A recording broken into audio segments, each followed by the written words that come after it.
माघ मास महत्तम 19वां अध्याय शुरू। वह पांचों कन्याएं इस प्रकार विलाप करती हुई बहुत देर प्रतीक्षा करके अपने घर लौटी। जब घर में आई तो माताओं ने कहा कि इतना विलम्ब तुमने क्यों कर दिया। तब कन्याओं ने कहा कि हम किन्नरियों के साथ क्रीड़ा करती हुई सरोवर पर थी और कहने लगी कि आज हम थक गई हैं और जाकर लेट गई। वशिष्ठ जी कहते हैं कि इस प्रकार आशय को छुपाकर वह विरह की मारी पड़ गई। उन्होंने घर में आकर किसी प्रकार की क्रीड़ा नहीं की। वह रात्रि उनको एक युग के समान बीती। सूर्य नारायण के उदय होते ही वह अपने आप को जीवित मानती हुई माताओं की आज्ञा लेकर गौरी पूजन करने वह कन्याएं वहां पर जाने लगी। उसी समय ब्राह्मण भी स्नान करने के लिए सरोवर पर आया। उसके आने पर कन्याओं ने वाह वाह किया, जैसे कमलिनी प्रातःकाल सूर्योदय को देखकर कहती है। उसको देखकर उनके नेत्र खुल गए और उस ब्रह्मचारी के पास चली गई। आपस में एक दूसरे का हाथ पकड़कर चारों तरफ से उसको घेर लिया और कहने लगे कि मूर्ख, उस दिन तू भाग गया था लेकिन आज नहीं भाग सकता। हम लोगों ने तुमको घेर लिया है। ऐसे वचन सुनकर भावपाश में बंधे हुए ब्राह्मण ने मुस्कुरा कर कहा, तुमने जो कुछ कहा सो ठीक है, परंतु मैं तो अभी भी विद्याभ्यास और ब्रह्मचारी हूँ। गुरुकुल में मेरा विद्याभ्यास पूरा नहीं हुआ है। पंडित को चाहिए कि जिस आश्रम में रहे उसके धर्म का पालन करे। इस आश्रम में मैं विवाह करना धर्म नहीं समझता। अपने व्रत का पालन करके और गुरु की आज्ञा पाकर ही विवाह कर सकता हूँ, उससे पहले नहीं कर सकता। ये बात सुनकर वह कन्याएं इस प्रकार बोली जैसे वैशाख माह में कोयल बोलती है। वह कहने लगी कि धर्म से अर्थ और अर्थ से काम और काम से धर्म के फल का प्रकाश होता है। ऐसे ही पंडित लोग और शास्त्र कहते हैं।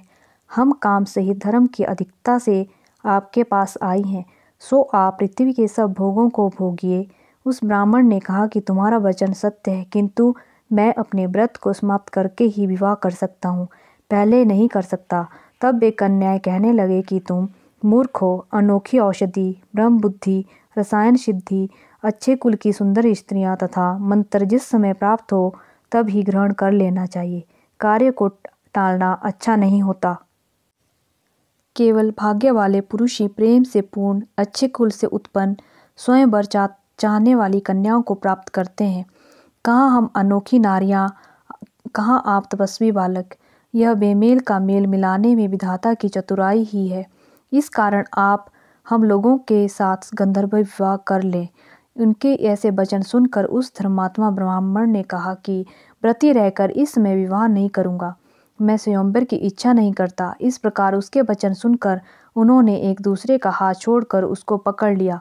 सुशील और सुरसरा ने उसकी भुजाओं को पकड़ा, सुतारा ने आलिंगन किया और चंद्रिका ने उसका मुख चूम लिया।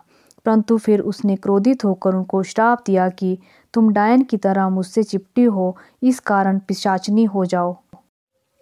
ऐसे श्राप देने पर वह उसको छोड़कर अलग खड़ी हो गई। उन्होंने कहा कि हम निरपराधियों को वृथा क्यों श्राप दिया। तुम्हारी इस धर्मज्ञता पर धिक्कार है। प्रेम करने वाले से बुराई करने वाले का सुख दोनों लोकों में नष्ट हो जाता है, इसलिए तुम भी हम लोगों के साथ पिशाच हो जाओ। तब वे आपस के क्रोध से उस सरोवर पिशाच पिशाचिनी हो गए और अब बस पिशाच पिशाचिनी कठिन शब्दों से चिल्लाते हुए और अपने कर्मों को भोगने लगे। वशिष्ठ जी कहने लगे कि हे राजन, इस प्रकार वह पिशाच उस सरोवर के इधर उधर फिरते रहे। बहुत समय पश्चात मुनियों ने श्रेष्ठ लोम ऋषि पौष शुक्ल चतुर्दशी को उस अछोद सरोवर पर स्नान करने के लिए आए। जब क्षुधा से दुखी इन पिशाचों ने उनको देखा तो उनकी हत्या करने के लिए गोल बांधकर उनको चारों तरफ से घेर लिया। वेद निधि ब्राह्मण भी वहां पर आ गए और उन्होंने लोमश ऋषि को साष्टांग प्रणाम किया। वे पिशाच ऋषि के तेज के सामने ठहर ना सके और दूर जाकर खड़े हो गए। वेद निधि हाथ जोड़कर लोमश ऋषि से कहने लगे कि भाग्य से ही ऋषियों के दर्शन होते हैं। फिर उन्होंने गंधर्व कन्या और अपने पुत्र का परिचय देकर सब वृतांत सुनाया और कहा कि हे मुनिवर, यह सब ही श्राप मोहित होकर आपके सम्मुख खड़े हैं। आज इन बालकों का निस्तार होगा जैसे सूर्योदय से अंधेरे का नाश हो जाता है। वशिष्ठ जी कहने लगे कि पुत्र के दुख से दुखी हुए वेद निधि ब्राह्मण ने के ऐसे वचन सुनकर लोमश ऋषि के नेत्रों में जल भर आया और वेद निधि से कहने लगे कि मेरे पश्चात अलकों को शीघ्र समृद्धि पैदा हो। मैं उनका धर्म कहता हूँ, जिससे इनका आपस का ज्ञान विलीन हो जाएगा। माघ मास महत्तम 19वां अध्याय समाप्त। हरे कृष्ण कृष्ण कृष्ण हरे हरे, हरे राम राम राम हरे हरे।